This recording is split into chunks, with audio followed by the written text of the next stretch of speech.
I was a wrestler, I was into martial arts, I was into kickboxing, I was a competitive skydiver. I've been an intense competitor and adrenaline junkie since I was very young. I worked at the Philadelphia Stock Exchange, I worked in the securities industry as an attorney, investment banker, nitro funny car driver, drag racer. But my life has been a total adrenaline rush.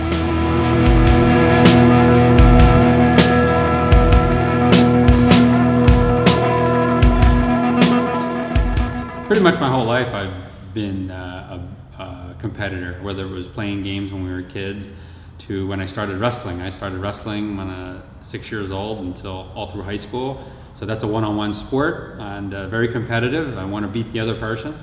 Then in high school, I also participated in martial arts, Shotokan karate, which we did kickboxing, and also, competition tournaments where we were fighting, no contact fighting. And that's very competitive as well. So I've always been a competitor and always been on one-on-one sports. Sure, I played baseball and football, but I really, really love the one-on-one competition. And drag racing is just an extension of what I did when I was younger in high school and when I was 6 years old.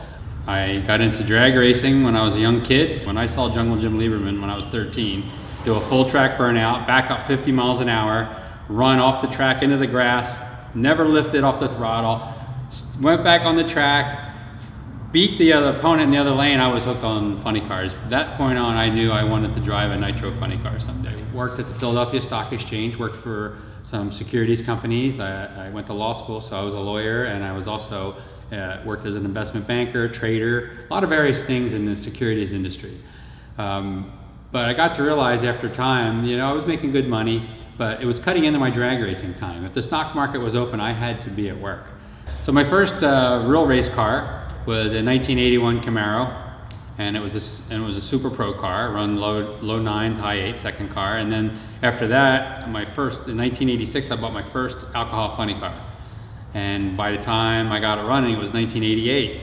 So I started running on Nick Bonafanti's East Coast funny car circuit, and we used to race every weekend on all these outlaw tracks, at cow pastures and airports, and you name it, we would race it. All those years I raced in Division I, all through the 80s, late 80s, all through the 90s and the 2000s. I raced in Division I, which was at the time the toughest division in alcohol funny car, because every race you're gonna race Frank Manzo or Bob Newberry, either one of them. In every race you race those guys, and they beat me up for years. But what that did was taught me to be a better driver. That's how I got to be more aggressive and as a driver, wanting to win more, because you get tired of losing, and then you get to the point where, I get to get a good car so I can beat these guys. I won my first Wally in 2004. We finished in the top 10 in alcohol funny car, won 3 national events, NHRA national events, and a divisional race. And then by 2005 was my first year in nitro funny cars. So the difference, the transition driving from an alcohol funny car for 18 years and then transitioning to a nitro funny car is like night and day. When you leave the line on one of these 10,000 horsepower nitro funny cars, it's like the Jolly Green Giant taking you by the shoulders and slamming you into the seat. It's a bucking Bronco, it's 10,000 horsepower of pure adrenaline. I mean, it literally is time stands still a little bit. I mean, yeah, it's 4-second ride, but it seems like it's 10. Hey, Paul Lee's beat him before. Really, he has. John's on 7 cylinders, driving around somehow, some way. Look at that, 413 to a 413. Paul Lee wins it. The best thing to do with one of these cars is do the same thing every time, and that means being a machine, somewhat of a machine.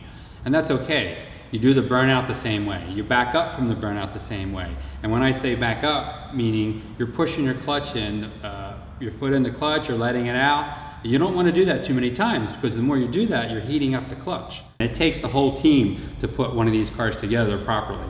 Everybody has to do their job. The crew chief has to tune the car chief has to make sure everything's put together right. The clutch guy has to do his job. Everyone has to do his job. So it is a true team sport. But when I get up to the light, it's going back to the old one-on-one competition. It's me against the other guy. The guys are giving me a good race car. Now it's up to me to beat that other guy in the other lane.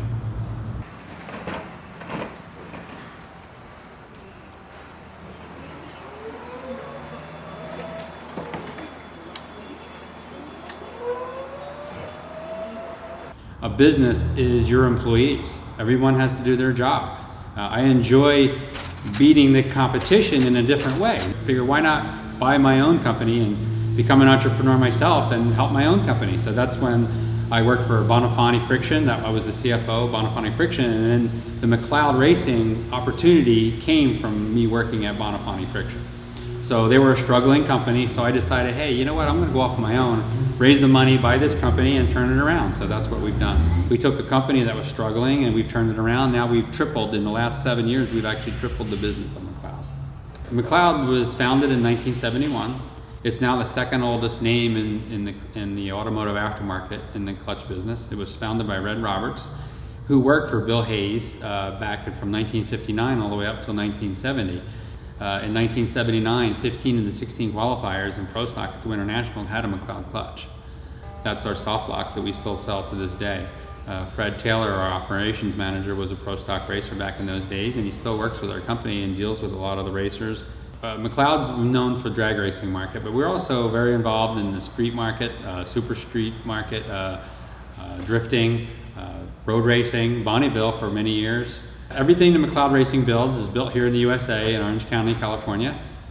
We pride ourselves in building everything from the back of the crank to the drive shaft. So we not only build clutches, flywheels, hydraulic bearings, shifters, but we also now have a muscle car 5-speed overdrive transmission.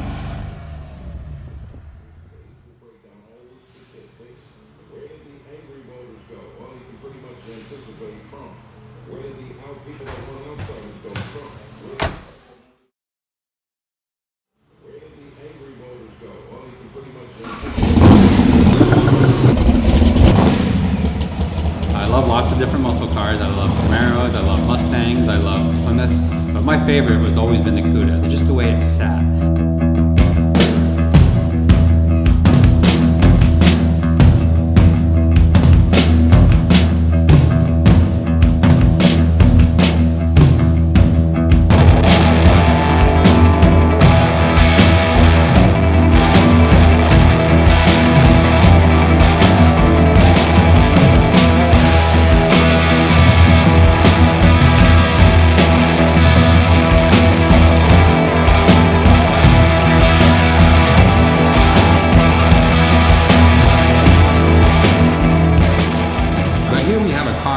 That's a 1,400 horsepower that can handle the parts that we sell. We have our RXT clutch, our flagship product, with our hydraulic throwout bearing. It's very easy to push in, and the car is just an animal. The car was built by Bones Fabrication in Camarillo for the 2014 SEMA show. When we built the car, it's not just as an all-out drag racing car like I'm used to. I mean, this car was built for pro touring. First thing we did was called Art Morrison to build us a custom chassis. So he custom built his Art Morrison C6 Max G chassis, sent it to us. That was the first step.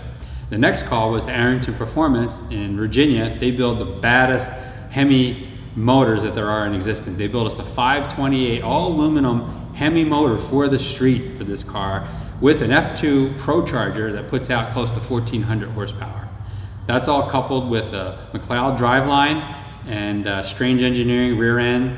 It's got Flowmaster exhaust, Headman headers, Aeromotive fuel system, Holley injection system, race pack dash. This car is 1,400 horsepower. It drives like an animal. It just goes. It just, when you push the accelerator pedal, it just wants to go and go and go without stopping.